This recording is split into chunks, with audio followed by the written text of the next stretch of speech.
I remember long ago another starry night like this. In the firelight, Fernando, you were humming to yourself and softly strumming your guitar.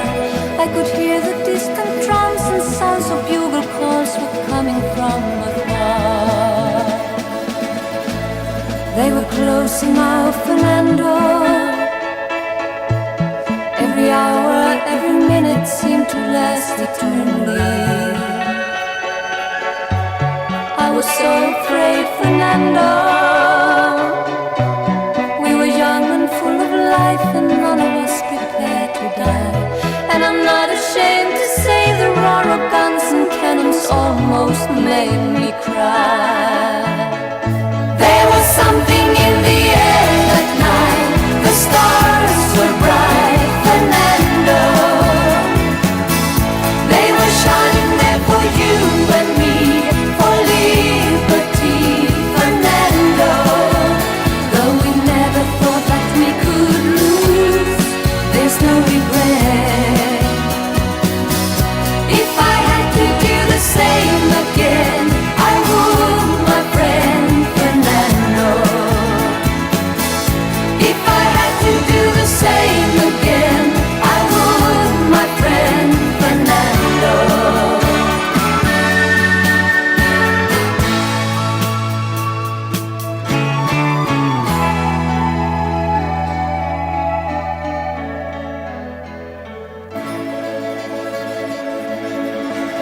Now we're old and gray, Fernando. Since many years I haven't seen a rifle in your hand. Can you hear the drums, Fernando? Do you still recall the fateful night we crossed the Rio Grande? I can see it in your eyes, how proud you were to fight for freedom in this land. There was something in the air that night. The stars were bright, Fernando. They were shining there for you and me, for liberty, Fernando. Though we never thought that we could lose, there's no regret. If I had to do the same again, I would, my friend Fernando. There was something in the air that night. The stars were bright, Fernando. They were shining there for you and me, for liberty, Fernando. Though we never thought that we could lose, there's no regret. If I had to do the same again, I would, my friend Fernando. Yes, if I had to do the same again, I would, my friend Fernando. If I had to do the same again, I would, my friend Fernando.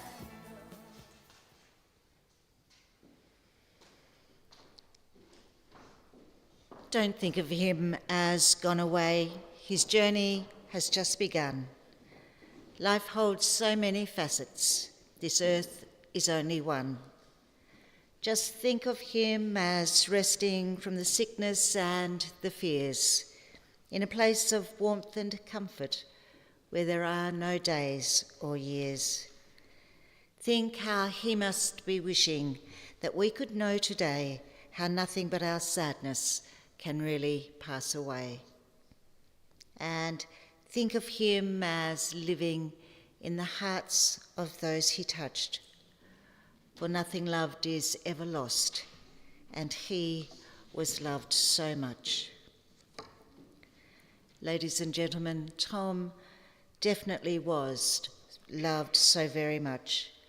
And so we've come together this afternoon in remembrance of this very special man, Torben Ingemann Hansen, Tom, as he was known to you. An adventurous, curious, multi-skilled man who worked hard for his entire life and took great pleasure from his family, his community, and of course you, his friends. And I also say good morning to family and friends in Denmark watching on our live stream. We are very grateful that you can join us in that way. On behalf of his loving wife Pat, his children Fleming, Pia, Sonia, Niels and Carl and their families, I welcome you and thank you for being with them today to celebrate Tom's life and to say goodbye to him in a meaningful and loving way, in the way that he would want, a celebration with not too much fuss. You are his closest family and friends. You are all here today because you have one important thing in common, and that is that your lives have been touched by the good fortune of having known the bushy with an accent, in other words, Tom. Following our service, our chapel is yours to stay together, enjoy light refreshments, share your stories, and support one another. This afternoon is an opportunity to share memories of the life and personality that was Tom, a kind and charismatic man who loved people and, put simply, people loved him. Practical and resilient, Tom was strong-willed, some may say stubborn, and he was a man who lived by the values of fairness, justice, and acceptance of all. His ability to tell a story, and boy did he have many, along with his dry sense of humour, would keep people engaged for hours. Today it is inevitable that feelings of sadness and pain surround us.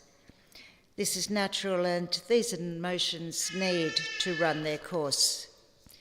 It is important to remember that grief is the final act of love that we can offer to those who touched our hearts so deeply. It is the silent tribute, the unspoken testament to the bond we shared. In every tear shed, in every ache felt, there is love, raw, unfiltered, and enduring. Grief is not just sorrow. It is the echo of devotion, a reflection of how profoundly someone mattered. It is the weight of love with nowhere else to go, a reminder that even in absence, Tom's presence remains woven into the very fabric of who we are. The only cure for grief is to grieve. Tom's eulogy has been lovingly crafted by his daughter Pia, and I invite her forward to share it with you. Thank you, Pia.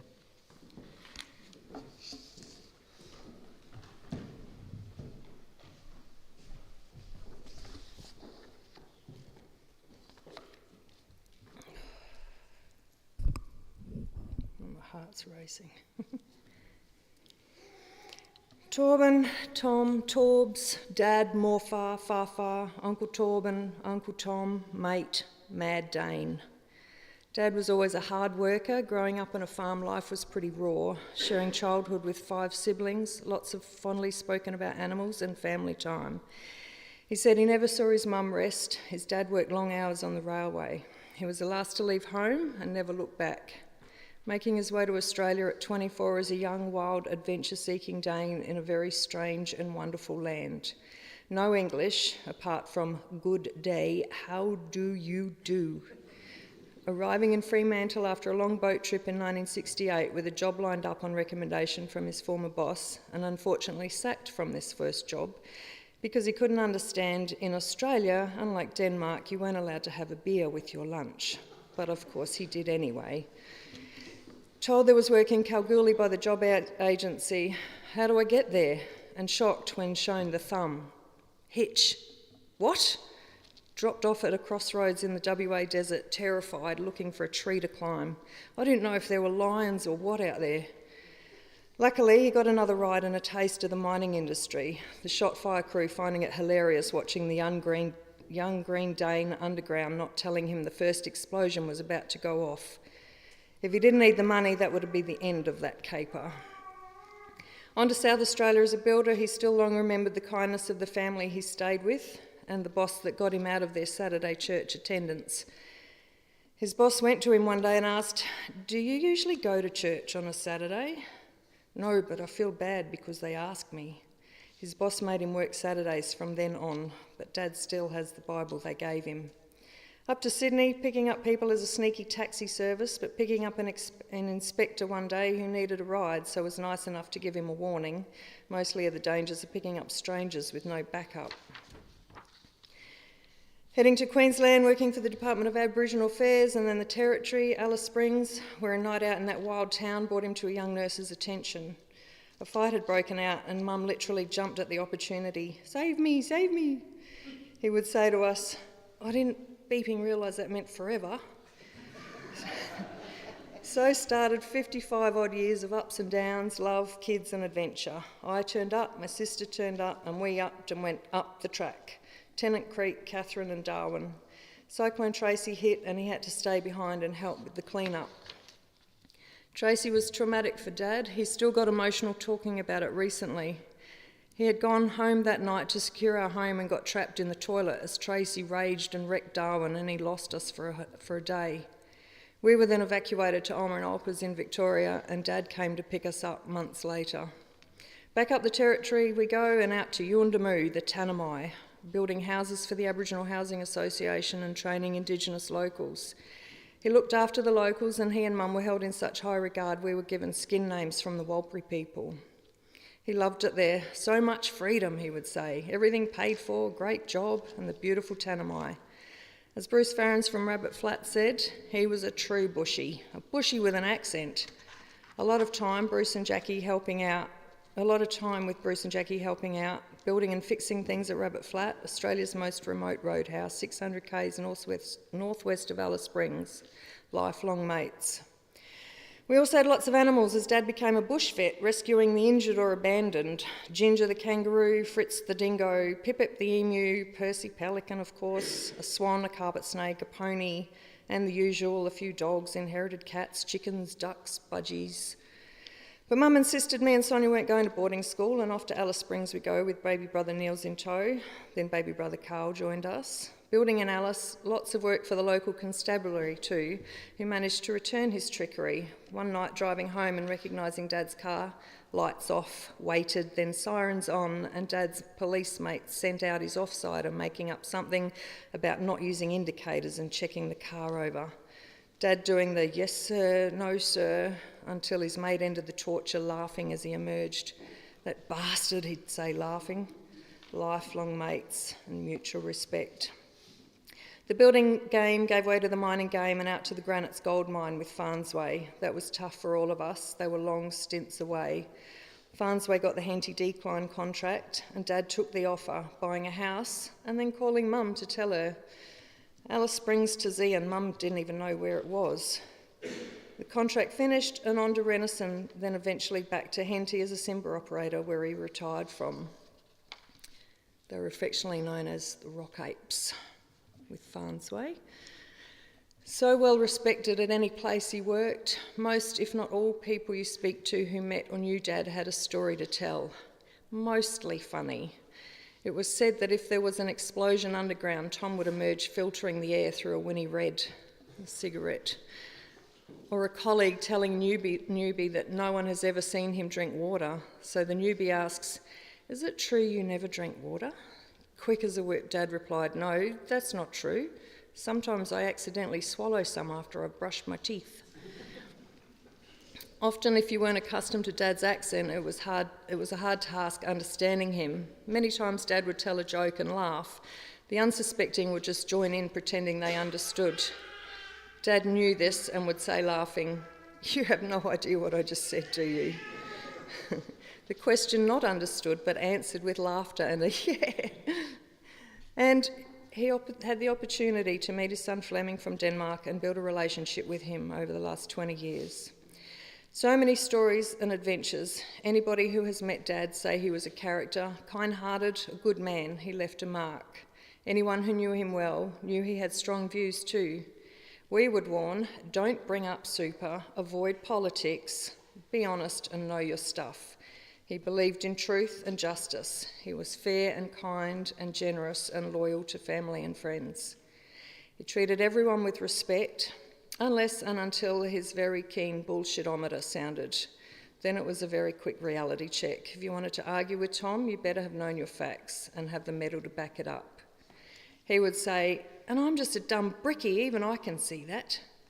He was never just a dumb brickie. He was smart as a whip, quick-witted, and he made a point of educating himself. Strong as an ox, yet not really keen on pain, most likely due to experiencing his fair share of it, almost biting his tongue off, not looking where he was going on a bicycle, and breaking his leg as a 6-year-old kid and near losing it to gangrene while in hospital, then having to have it broken again to reset it.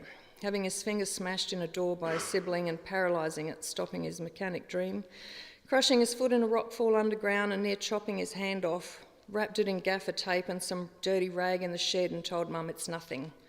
He was stubborn. Travelled a lot too, back to Denmark numerous times, the US a few times, including Alaska, Europe of course, Papua and Grasberg Mine, New Zealand a few times, Indonesia, Colombia, Panama, Cuba, and a good deal of Australia, especially visiting his 4 spread out kids, and of course, returns to Rabbit Flat. And he hosted numerous visits by his family from Denmark. He missed them. 4 sisters and a brother. He was the second youngest, and all his nieces and nephews. Family was important.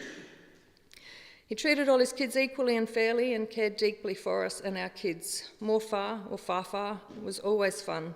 Once declaring, "Today is chocolate day!" Chocolate crackles, hot chocolate, chocolate-covered pancakes, chocolate ice cream, anything they could think of chocolate, all day. And yes, that went down very well with the grandchildren. Also known along the way to slip the mandatory odd cash or lolly donations. He was fun, funny and loving, creative and artistic, inquisitive, experimental, determined. He could fix anything, figure out how something worked or how he could make it work and get it done. Hard-working, ethical, even the company liked him as a union delegate. So he tells us. It's what he taught us. Have a crack, work it out, give it your best shot, then try again. Be fair, honest, treat others well, and look after your family and friends. Dad said he lived a good life. We all had the privilege of knowing him. He will be missed. We had Bruce Farrens wrote something for Dad, and my brother Niels is going to read it. Are you okay?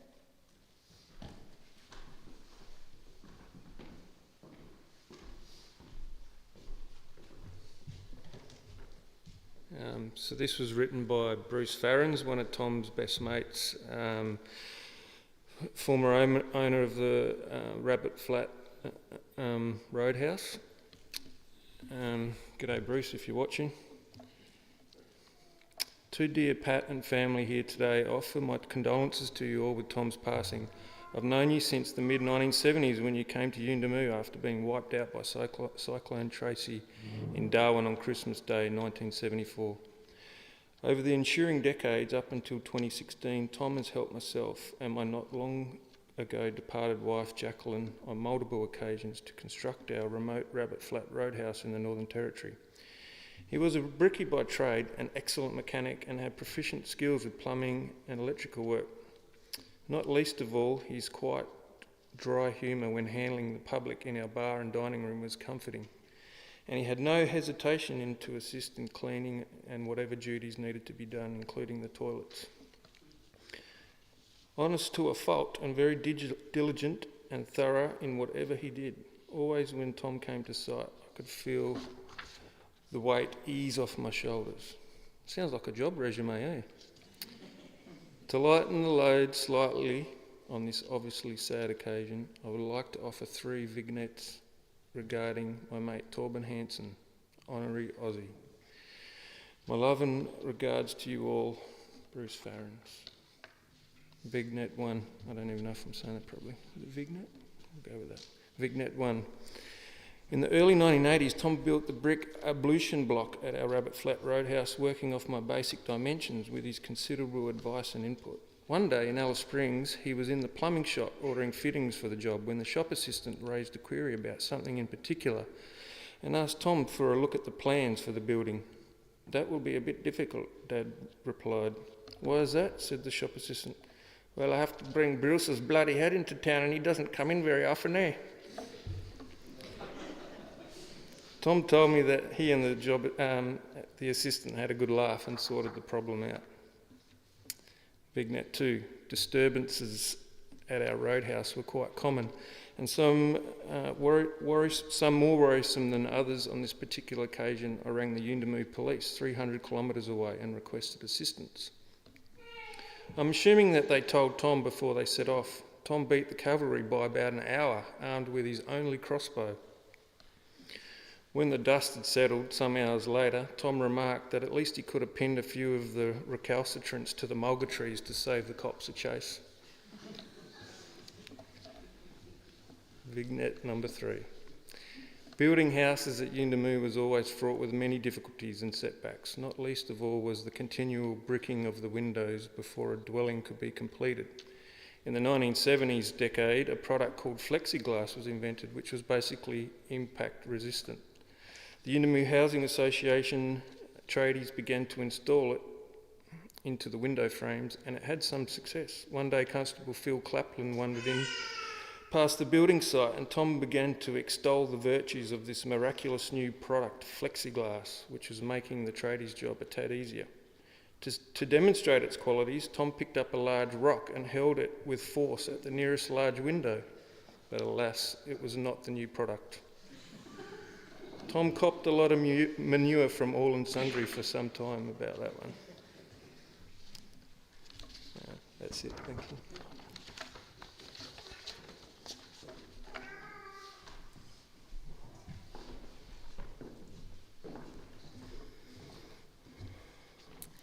Our brother Fleming asked to have something read out.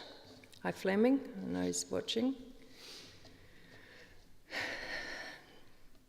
Dear Torben, dear Dad, we met for the first time in October 2005. You turned 60 on the 21st of October and I was 38.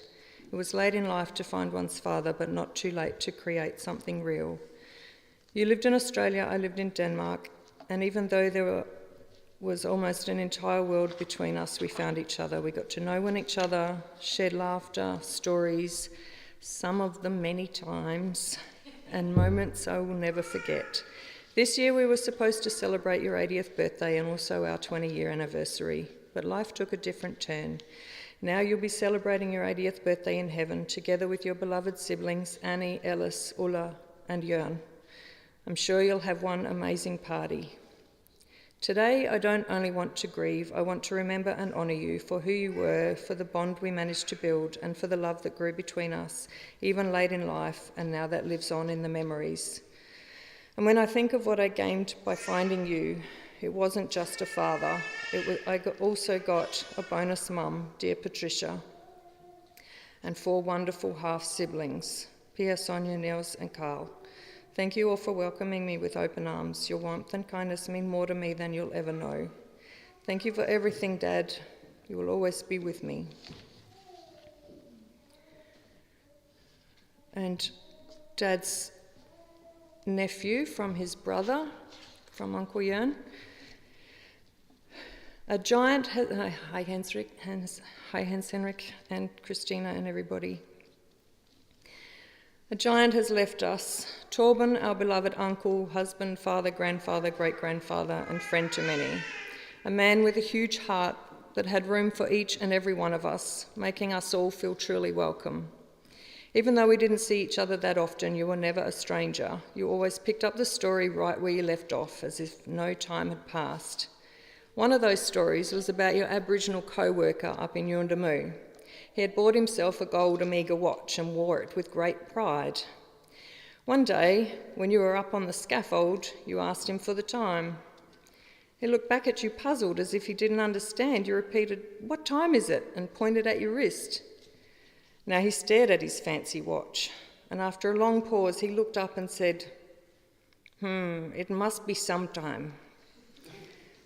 I often think of that story. It holds a kind of timeless wisdom. Thanks for sharing, Torben. And yes, we definitely had one hell of some time with you when we all visited for Carl's wedding. You navigated life with ease and humour. To this day, I'm convinced the TomTom GPS was named after you. Some say the Pat Pat is just a tad better though. Our hearts go out to each and every one of you, but especially to Pat, Fleming, Pia, Sonia, Niels, Carl, grand and great-grandchildren. Hope to see you all again sometime soon. Let's carry on living in his honour and spirit. Farewell, Torben. Don't hope to see you again too soon, but definitely hope to see you again where stories are many and coffee is plenty. Sometime. HH.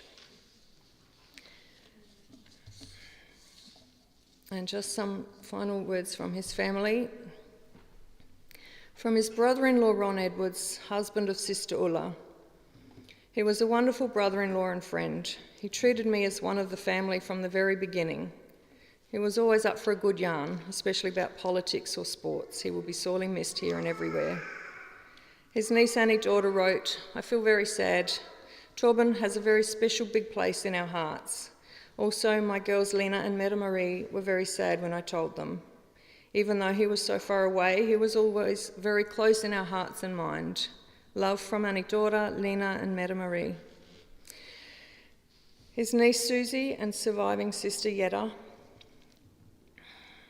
How grateful we are that Torben came to Denmark when Yetta's son Morten died, and Susie's brother. And know how much it meant to Susie and Yetta that he made the trip to Denmark to walk Susie up the aisle. From Yetta. I, your little sister, send you off with all our shared memories. Rest in peace, Torben. Love you. We have also received many beautiful messages and support from his nieces and nephews, our family, friends and his mates.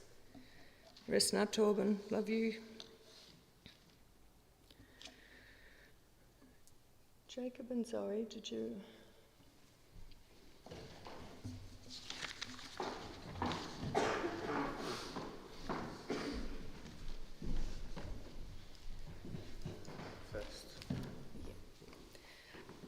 For those that don't know me, I'm Zoe, Torben's eldest grandchild.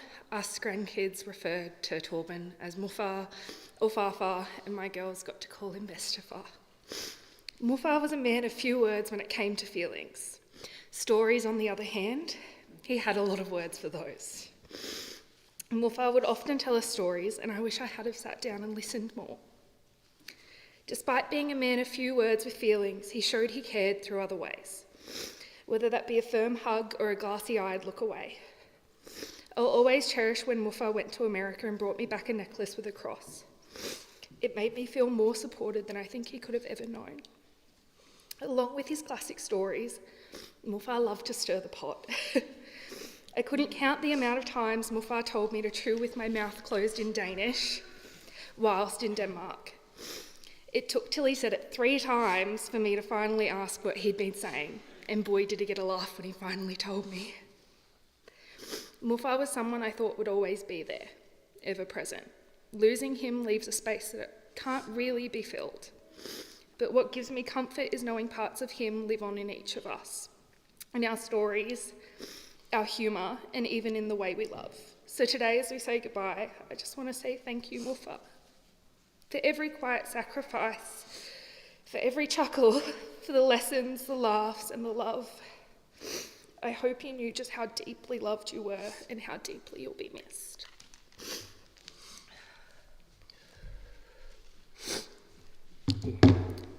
Dear Muffa, I want to take this moment to say thank you.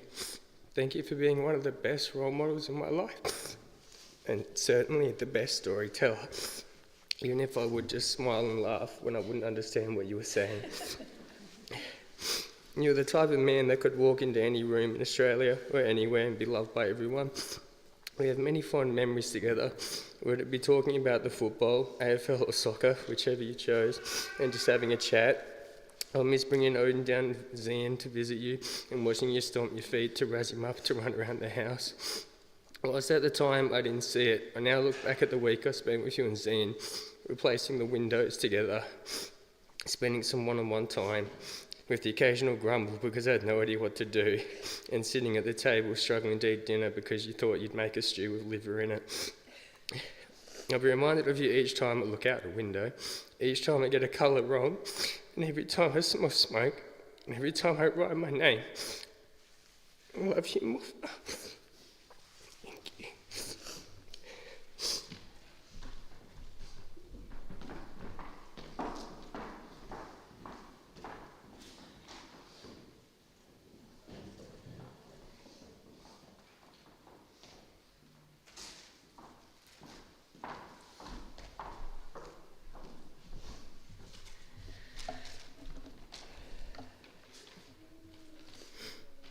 And now his kids. Hey, Dad.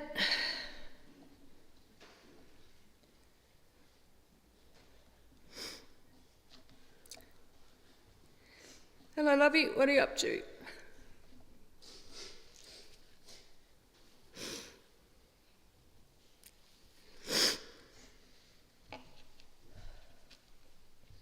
How I miss our calls. You were so good at checking in on your kids. I'm sure we all shared our stress load on you, but you loved us no end. What a legend you were. Larger than life, full of life and stories. And I wished I could have had a recording device while listening to your tales. I will treasure them. Hey, Dad. The day you passed, Dad, it followed a beautiful West Coast Tasmanian weekend. You got the best sunshine and clear skies that a Tassie winter could offer for your last days in our presence. I'm so grateful I got to spend them with you. The day you passed, I had laid in my bed that morning watching wispy clouds over Bass Strait, a moment appreciating what I have. Then at around 11 a.m, the gods decided it was your time. We are so incredibly grateful Carl was there with you, while also acknowledging how painful that was and is for you, Carl. It was pretty quick for you, Dad, at home just as you wanted. The weather in Tasmania turned wicked as that afternoon, and we reckon you were up there running amok with it, your final hoo-ha to global warming.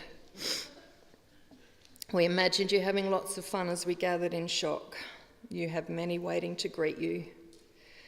Mum said you gave her 4 incredible kids and an extra one, 8 amazing grandkids, and so far 2 great-grandkids. We will continue to tell them all about you, Dad. Share your stories, your wisdom, your morals, your ethic, tenacity, ingenuity, your love, your laughter. I am forever grateful you chose to be my dad. I love you so much.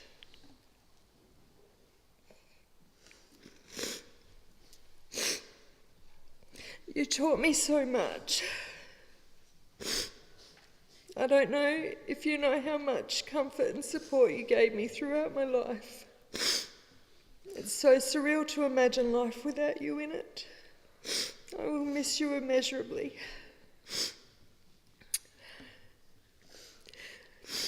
Rest now, Daddy. You lived your life, you taught us well. You loved, you laughed, you adventured. Job done. Or as Tors would say, that's him. Love you, Dad. To my Aunt Yetta and cousins in Denmark, know he spoke fondly of each of you often and liked to keep up to date with your lives. To my mum, we got you.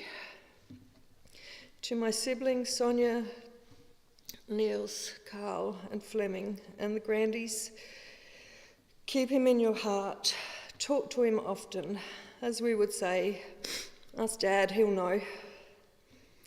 Remember him with the love we all share. Bye, Dad. Love you.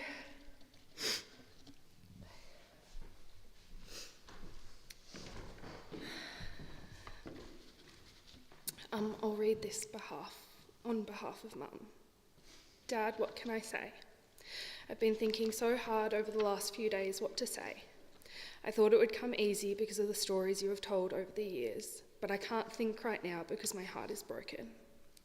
I know the fog will clear and they will all come back. I do know I am going to miss ringing you when I walk Odin. But by the time I had finished walking Odin, you had just about finished one of your stories that I had already heard 3 or 4 times, but it always made my walk go faster. I'd like to say thank you for calling me near every day when I was in Melbourne with Jacob, just to talk about the news or one of your stories, and you would always end the call with, "Have to go now, lovey," and love to Jacob, and you take care. One thing you always said was everyone has a number, and when that number is up, that is it. And then you would say, "I think they've lost mine." But they did not, because we have to say goodbye to you today, Dad. But if they had lost your number, I am so grateful that it took so long for them to find it. I love you, Dad.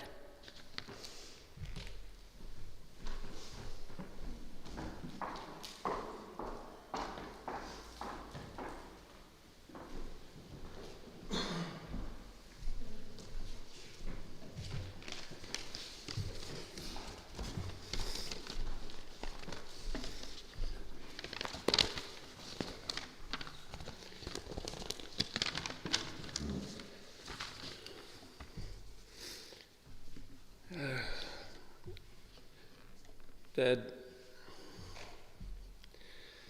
Torbs, as we like to joke around with him, you'd come across some strange things in the Northern Territory in the 70s and 80s, one of which might be a Danish bricklayer laying bricks in the desert sun while smoking Rinny Reds and cracking a joke in an accent so thick you'd not understand it unless you knew him well. If you happen to spend more than just a few moments with this deep-tanned, handsome-looking man,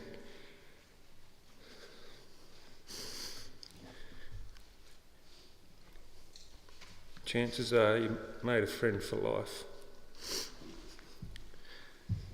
The kind of bloke that would give the shirt off your back and nothing was too much trouble.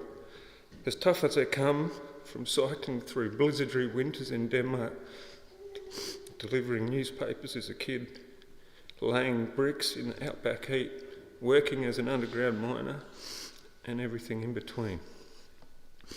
He came to Australia not speaking a word of English, but was confident he could learn enough on the 2-month boat journey from Denmark to Australia. Him and his Danish mate just drank beers and had a good time instead. So when he arrived to Australia, he was as proficient in the language as when he left. Once in Australia, he learned his English from TV commercials, Aussie larrikins, Aboriginals, of course, his wife, my mum, Pat. So his accent was unique, to say the least. After 1 year in Oz, things were tough finding work, and it was difficult when you couldn't speak the language. So his mum said to him, "I'm buying you an airline ticket. You don't have to pay me back. Just come home." He thought about this very hard, and the only reason he stayed in Australia was because when he left Denmark, most of his friends and family said, "You'll never last. You'll be back soon." He wanted to prove everyone wrong, stubborn bastard. And I wouldn't be standing here today if he wasn't a stubborn bloke. Later he met his beautiful wife, my mum Patricia, and they started a family. They moved to Yuendamu with his young family, where he built houses for the government and became somewhat of an entrepreneur, making money selling various wares and also as a mechanic fixing and selling cars. Of course, we have to have a story. One of my favourite stories is about a time when another Yuendamu local fella saw that Dad's used car sales business was rather lucrative. So he decided to also start selling cars. There was competition in the outback. After a while, the new fella noticed that Dad was able to sell both manual and automatic vehicles. For the life of him, he couldn't sell automatics to the locals, as they cannot be push started when the battery dies. Whenever they were having a beer, he'd ask Dad, "How are you getting them to buy the autos?" Dad would tease him and say, "I'm just a better salesman." This went on for quite some time, and he said, "Just tell me, come on, I'll give you a cart." And so Dad gave in and said, "Okay, come and have a look." And he took him to one of the autos that he was getting ready to sell. He opened the boot and there sat a brand new car battery in the back. His mate couldn't believe it. To add insult to injury, he told him there was also a markup on the batteries and he made money on them too.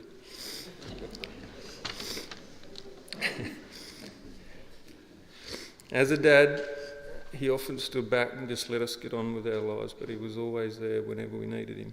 He was full of thoughts and opinions, but his underlying philosophy that he has passed on to me was, if you work your ass off, everything else will work itself out. Perhaps not the most sage advice, but it will get you through life.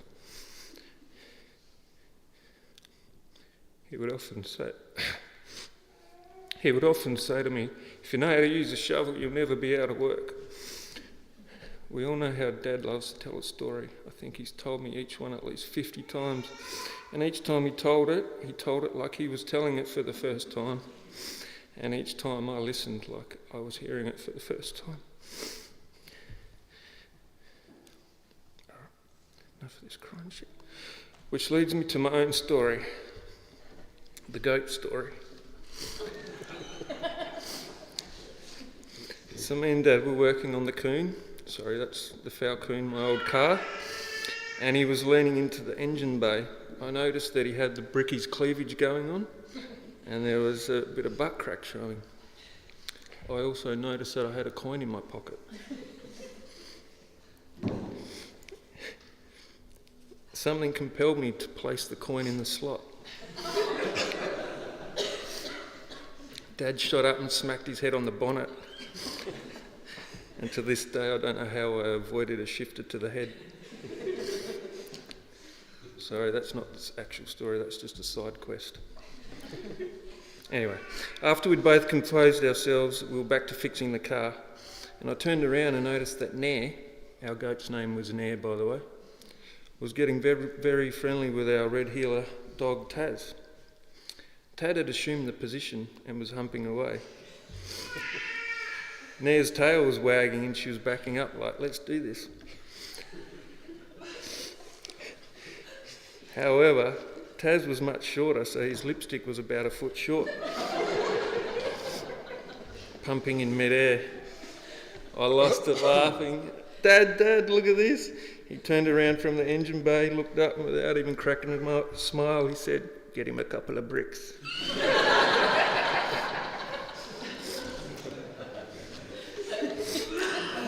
Thanks for everything, Dad. I'll love you and miss you always.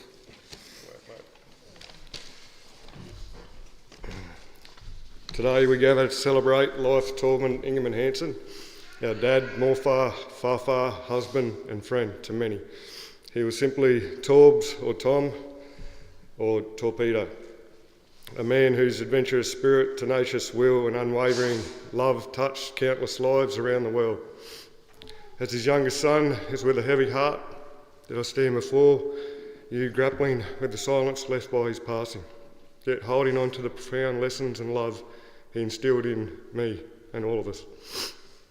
Dad was a man of incredible strength and a true testament to the Viking blood that ran through his veins, which he would tell us whenever we had a scrape or a cut and was bleeding, don't worry, you have Viking blood, which would change our mindset immediately and made us more tough. He taught us that life wasn't just what you saw in front of you, but about the vast possibilities beyond. I'll never forget the trip to Expo 88 in Brisbane. Coming from Alice Springs, it wasn't just a holiday, it was a revelation. That journey orchestrated by Dad truly changed my outlook on life, showing me a world far grander and more diverse than I could have ever imagined.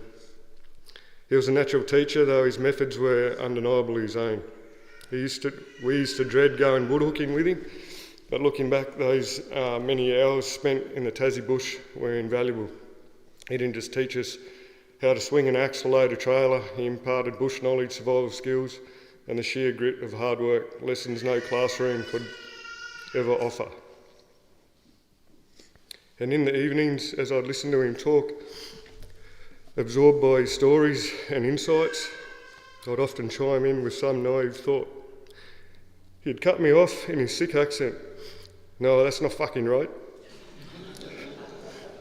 Then patiently, firmly, and always with his characteristic conviction, he'd lay out the facts, explaining why his perspective held true. He didn't just share knowledge, he instilled a hunger for understanding and a respect for truth. Dad was loved by so many, and we take comfort in knowing he is now at peace. The moment he left us, when I was told no more could be done, I walked outside and I looked in the grey Zeon sky, and a patch of brilliant blue shone through the clouds. To me, that wasn't just a coincidence, it was Dad showing us his enduring resilience. A final testament to not even the deepest sorrow.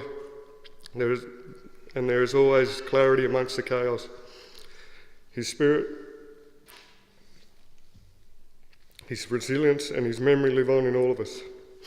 Though our hearts are broken, we find solace in knowing he's reunited with family and friends who passed before him. No doubt enjoying a snaps and in good company with the gods. Farewell, Torbs. We love and miss you, mate.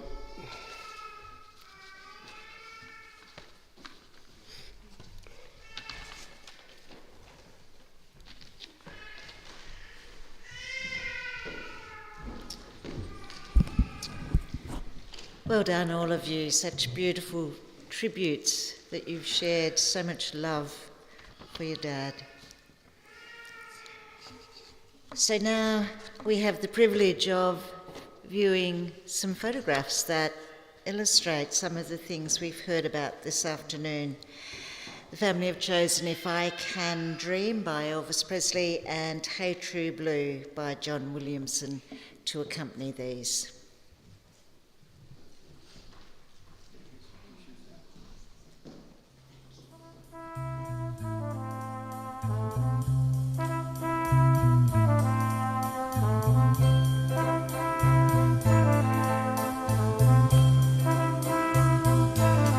There must be lights burning brighter somewhere. Got to be birds flying higher in a sky more blue. If I can dream of a better land where all my brothers walk hand in hand, tell me why, oh why can't my dream come true? Oh why? There must be peace and understanding sometime. Strong winds of promise that will blow away the doubt and fear. If I can dream of a warmer sun where hope keeps shining on everyone, tell me why, oh why won't that sun appear?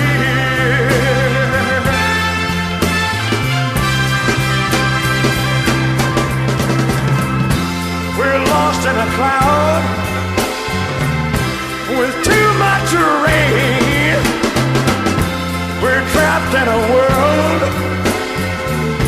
that's troubled with pain. But as long as a man has the strength to dream, he can redeem his soul and fly.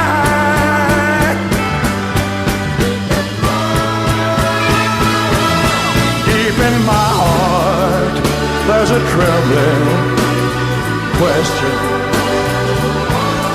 Still I am sure that the answer's gonna come somehow. Out there in the dark, there's a beckoning candle, yeah. And while I can think, while I can talk, while I can stand, while I can walk, while I can dream, oh please let my dream come true. Oh,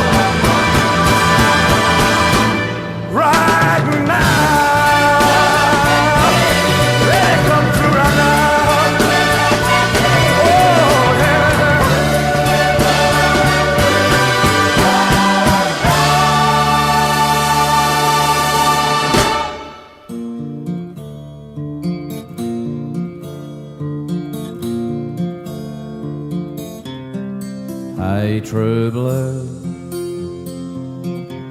don't say you've gone. Say you've knocked off for a smoker and you'll be back later on. Hey, true blue, hey, true blue, give it to me straight, face to face. Are you really disappearing? Just another dying race. Hey, true blue,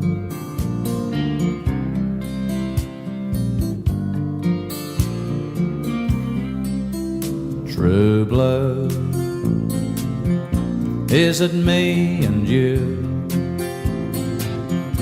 Is it mom and dad? Is it a cockatoo? Is it standing by your mate when he's in a fight? Or just Vegemite? True blue, I'm asking you. Hey, true blue, can you bear the load? Will you tie it up with wire just to keep the show on the road? Hey, true blue, hey, true blue, now be fair dinkum, is your heart still there? If they sell us out like sponge cake, do you really care? Hey, true blue,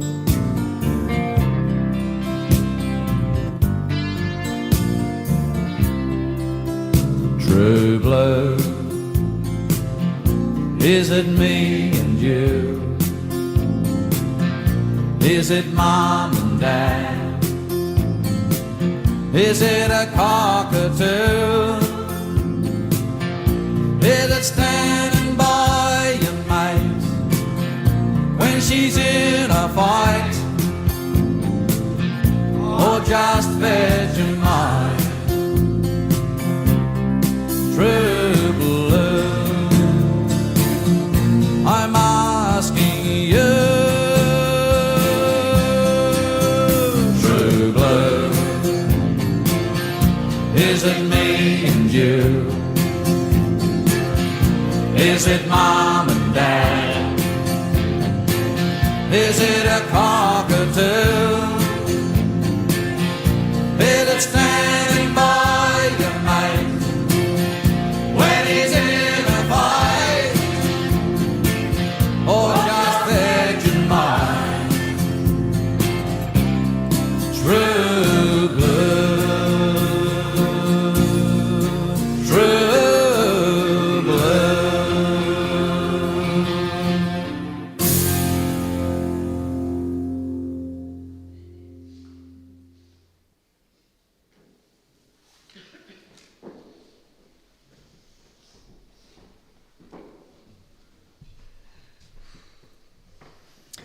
What absolutely beautiful memories that you all have. A life well lived is a precious gift of hope and strength and grace from someone who has made our world a brighter, better place. It's filled with moments sweet and sad, with smiles and sometimes tears, with friendships formed and good times shared and laughter through the years. A life well lived is a legacy of joy and pride and pleasure, a living, lasting memory our grateful hearts will treasure. Tom's certainly was a life well lived, and there is so much to treasure. As we celebrate his life, we can take satisfaction that Tom has been and still is and always will be a part of our life. His influence endures in the unending consequences flowing from his character and his deeds. Tom left this world on Tuesday, the 8th of July, but his spirit and his living made a difference and will continue to do so as long as you remember him in your hearts and carry the lessons of his life with you. You now are the representatives and ambassadors of Tom's legacy. As we've heard this afternoon, he gave you wonderful gifts of kindness, graciousness, strength, acceptance, and love. He showed you how to live with a strong and positive heart, how to be thankful for everything you had, how to laugh often, and how to have fun. Cherish that always. For as he would say, I'd like the memory of me to be a happy one. I'd like to leave an afterglow of smiles when life is done. I'd like to leave an echo whispering softly down the ways of happy times and laughing times and bright and sunny days. I'd like the tears of those who grieve to dry before the sun of happy memories that I leave when my life is done. So, ladies and gentlemen, it is time now for us to say farewell and to send Tom on his final journey. Would you all please stand?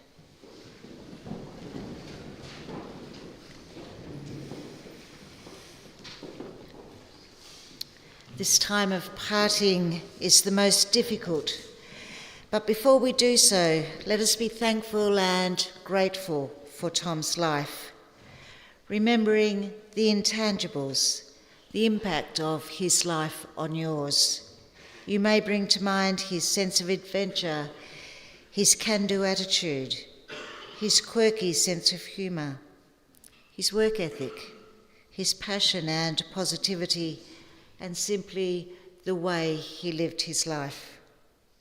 Remember the significant moments and the fun times you had with him, the times you supported him and he supported you. You will remember Tom's life by the memories he leaves behind for you. But most of all, remember him with love as long as you live. Those of us who feel deeply will grieve deeply.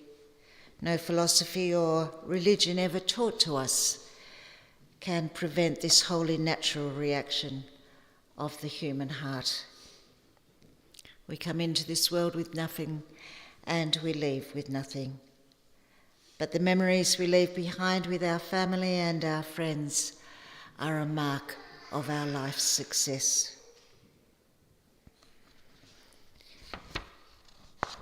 So, Tom, go forth from this world knowing that you are loved beyond measure, that you will be missed more than words can say, that you will be remembered and cherished, and that love will never end. We will hold you close within us, and there you will remain to be with us throughout our lives until we meet again. And as we now hold your memory in our hearts and send you on your final journey, may you forever rest in peace with the certain knowledge that our love goes with you. And so it is with love and gratitude that we now commit all these fond memories to be locked away in our hearts as we gently yield your body to be cremated. Earth to earth, ashes to ashes, dust to dust. Grateful for the life that has been lived and for all that life meant to us. May we resolve that while we live, we will strive with all our might to make our living of real worth. Tom, we celebrate you, we honour you, but most of all we pay tribute to that consistent love and loyalty that you always shared so willingly with your family, your colleagues, and your friends. Your courage and strength will never be forgotten. And so with love, we shall now leave you in peace, and with respect, we bid you a fond farewell.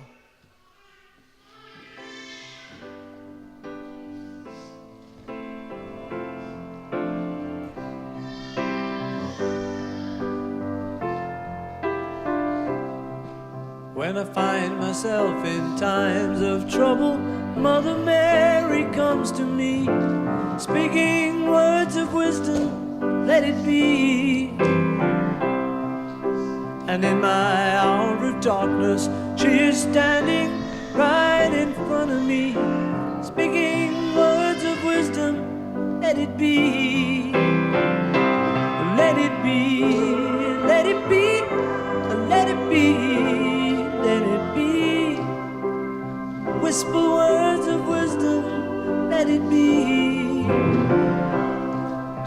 And when the broken-hearted people living in the world agree, there will be an answer, let it be. For though they may be parted, there is still a chance that they will see. There will be an answer, let it be. Let it be, let it be, let it be, let it be. Yeah, there will be an answer, let it be.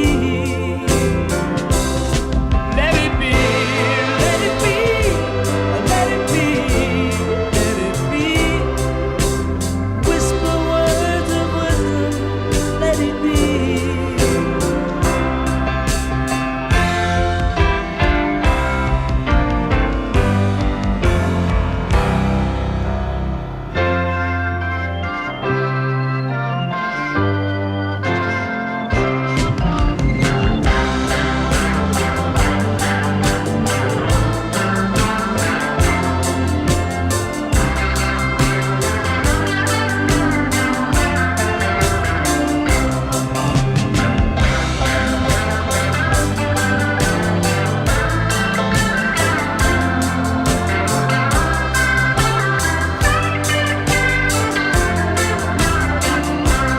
Let it be, let it be, let it be, yeah, let it be.